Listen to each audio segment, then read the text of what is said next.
अचानक घरी पाहुणे आले, कसा बसा सगळा स्वयंपाक झाला, पण गोड पदार्थ काय बनवावा सुचतच नव्हतं. मग काय, 2 सफरचंद होते, म्हणलं त्यापासूनच काहीतरी बनवावं. तर मग सगळ्यात आधी काय केलं, 2 सफरचंदाचे मोठे तुकडे करून दूध पाणी काहीच न घालता मिक्सरमध्ये बारीक करून घेतलं. त्यानंतर मग कढईमध्ये 1 वाटी रवा घातला, भाजून घ्यायचा. हलकासा इथं मी रवा भाजून घेतला. मग पुन्हा ह्यामध्ये काय केलं, 1 मोठा चमचा साजूक तूप घालायचं आणि मंद आचेवरती रवा छान रंग बदलेपर्यंत भाजायचा.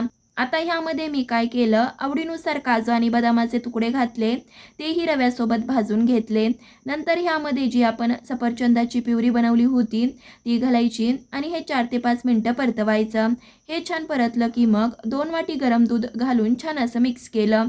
रव्यामध्ये पूर्ण दूध अटलं. आता ह्यामध्ये जेवढा रवा घेतला तेवढी साखर घातली, व्यवस्थित मिक्स करून 2 मिनटं परतवलं. नंतर पाव चमचा वेलची पूड घातली, चांगलं असं मिक्स केलं की आपला सफरचंदाचा शिरा तयार झाला. पाहुण्यांना तर हा शिरा खूप आवडला. तर तुम्ही कशाची वाट पाहताय, आजच हा शिरा बनवा. कसा वाटला कमेंट करायला विसरू नका. लाईक शेअर सबस्क्राईबही नक्कीच करा. धन्यवाद.